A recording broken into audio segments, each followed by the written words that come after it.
welcome to another episode of Entrepreneurs. I got my glasses on. I don't really need them. You look studious with your glasses on. That's Studious, okay. a very good word. I like that. Second edition second season of Entrepreneurs in Fuego. Okay. And you're my guest.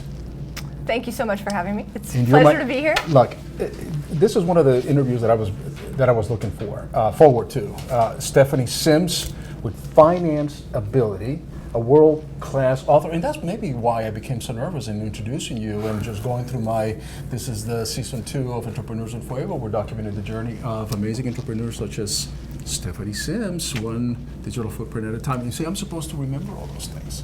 It's asking a lot, though. Oh, for me, yes it is. Maybe the glasses threw you off. That's what threw me off, exactly. Funding your business without selling your soul. Let's talk about that first. Okay. And then we'll talk a little bit about your journey, because I'm very intrigued. Sure. Go ahead. This is an amazing title. It's interesting because I come from an investment banking background, and one of the things that I recognize is when I talk to entrepreneurs a lot of times, when I tell them I used to work in investment banking, they're like, like they freak out, right? Because people who are owning their own business a lot of times are afraid of the people who have the money. So it's kind of intimidating. Exactly. I think there's the suit factor, which I talk about in the book. People who wear suits tend to intimidate those of us who are business owners. Yeah. But I don't think that needs to happen. And I think my goal really with writing the book was to help business owners understand what the people with the money are trying to do, so that then when they get in front of them, they're not trying to get educated, they actually can approach people who can help them. I think part of the issue is that when you need money, people don't want to give it to you. But we don't need money, it's like everybody's just throwing this money at you. Yeah, well, there's an important saying, a funny saying that says, ask for money and get advice, ask for advice and get money. Get money. Right? But I do think it's true. I think some of the art of that, though, is understanding what money is right for you.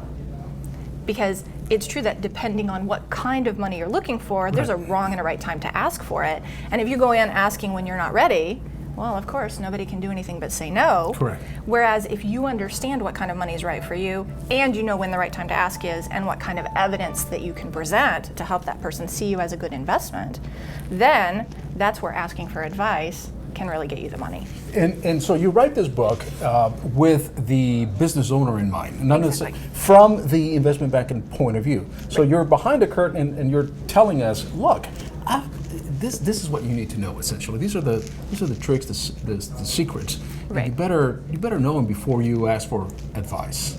Right. Well, and part of what I try to teach people in the book is the way that you want to ask. Because I do think it makes a huge difference. And we were talking. Not like this. Yeah, no, not like that. No, that would be the wrong way. But people don't get that, right? People don't get that. And they're like, but if I walk in and I say, but I really need this money, but you don't understand how much I need this money, they don't recognize that that's a bad thing. You know what, Stephanie, is we had just a phenomenal world-class speaker, motivational speaker, and trainer for salespeople and everything else. And he said something which really it rings in my mind, is that you can tell a salesman when that salesman has not made a sale throughout the month, and he just wants to make that sale. I mean, you can just smell him coming miles. And it's the same thing with asking for money, right? Well, exactly. I mean, the less that you show that you want that money, probably the better chance. Well, and it's not that we're advocating playing a game or pretending, but one of the concepts in the book I talk about is knowing your worth. Precisely. Right? And so if you walk in and you've got no clue of how much money you can afford to borrow or how you're going to pay it back, well, then you're that desperate guy like, oh my God, please just help me, please just help me. But here's the thing, Stephanie. And that kills you. Exactly. But here's what I'm hearing from you, is that you have to have, obviously, the knowledge of your business. This is what I'm planning on doing with the proceeds of the money, etc. But also you have to have the confidence and the self-worth, and not to go into or cross that line where you're like. Right. Well, and I think that really what you need to do is you need to believe that by getting that money, you're going to achieve much better results. Has money always been your thing? It's funny. It's really funny because in college, I was more of a tech person. I was really going the direction of management Which consulting. college? I went to Trinity University in San Antonio, Yeah, and then I went to Baylor. I was in Waco when David Koresh was there. That's a whole other story, but I went to Baylor for my MBA. Ken Starr just got demoted, by the way. Oh, I did not know that. I stopped following Ken. I got a little And disappointed. the football coach got fired. Well, I knew that because Baylor's. Well, anyway, we weren't a big sports school when I was there. We kind How of do I made know this. We made this push, and I think now we're kind of pulling back. But yeah, so that was one of the things that happened is I moved away from management consulting and I moved into investment banking. Right. And I don't know if you remember, I graduated in 1992. Please don't tell anyone. Anyone who knows how to do math, don't calculate how old that Are makes you me. kidding me? You're a kid. Yeah, I'm a kid. But that was not a good time. That was shortly after Michael Milken went to jail. Yeah, so it was of course. not a great time to have a finance degree. And I will admit, I mean, Yeah. Michael Milken was one of my heroes. That X-shaped desk that he had over in Beverly Hills on Rodeo Drive in his office of Drexel, Berman, and Lambert. Mm-hmm. You know, how do I know? It's crazy. Yeah. I love it. Oh yeah, absolutely. No, he was just an amazing. But he's still encyclopedic and a huge philanthropist. Even after paying $535 million fine, Right. which at the time was one of the biggest fines ever assessed. But it's nothing, right, for him dropping a bucket. Right. Well, and what I find interesting though is that he's really come back into the fold. You know what I mean? Like Correct. at a certain point, everybody's like, "Oh my God, he's terrible, he's awful," and now he's come back into the fold, and we're kind of doing the same thing again, which is, "Oh, it Sure. must be those people in suits. They're really bad. What do we do about that?" When you provide, I guess, let me ask it this way: what is the most gratifying thing for you in doing this thing?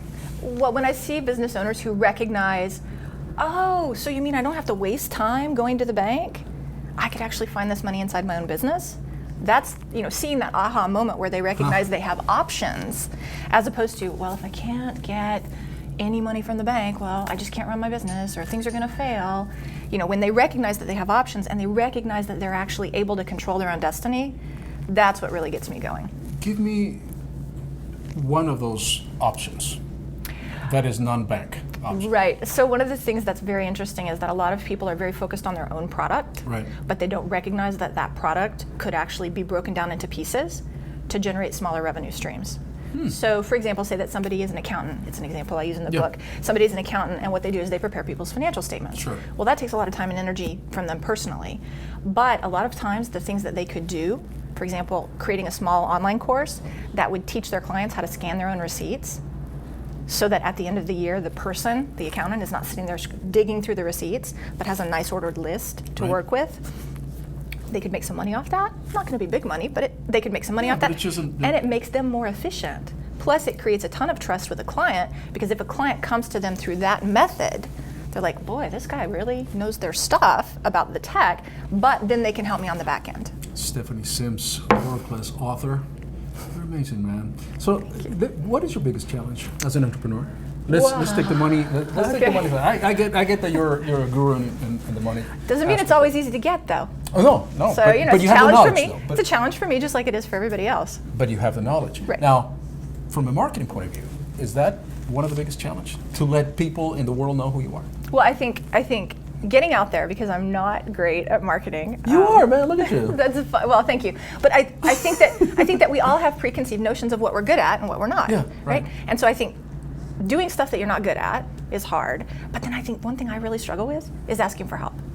Because generally when we're entrepreneurs, we're kind of control freaks. And we're like, I can do everything, Yes. man. I can handle it all. Yes. And then when it yes. comes to the point where we can't, it almost feels like a failure to ask somebody for help, when in fact, that's the only way to grow your business. That is the only way to grow your business, and that's the way that you create that community of support, right? Exactly. And that is what we've tried to create with Entrepreneurs in Fuego. In fact, that's truly the essence and the value of what we've created. I mean, I cannot tell you how much business gets done just by being part of the show, by sharing your story, your struggles and your successes and everything else.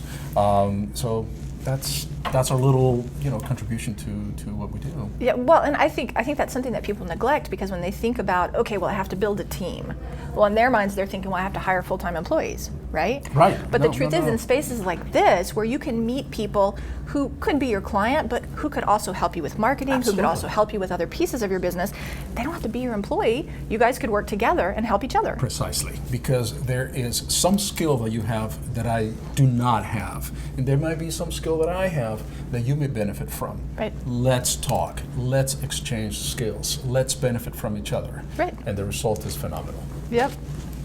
Without selling your soul, can I mortgage my soul?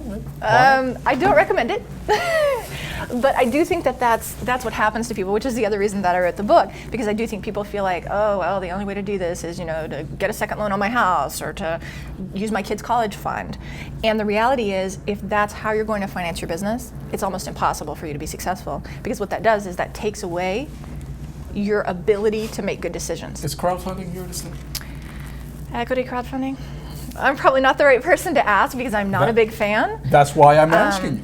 well, I here's got the- that feeling. Yeah, here's the deal. Yep. You can only raise $1 million over 12 months, which sounds like a lot of money, I agree. But when you look at the reporting Yeah. and the cost of getting that set up to be compliant, it's very expensive money, honestly. You and I have to talk. Okay. It's less expensive than you think. Okay, well, I'd love to hear how we And- can make it less expensive. Do not mortgage your soul. Do not sell your soul, but do find ways to find your business with my new best friend. Oh, well, thank you. I'm honored. I find best friends here all the time. That's terrific. Stephanie Sims, thank you so much. With Of that, course. we're out.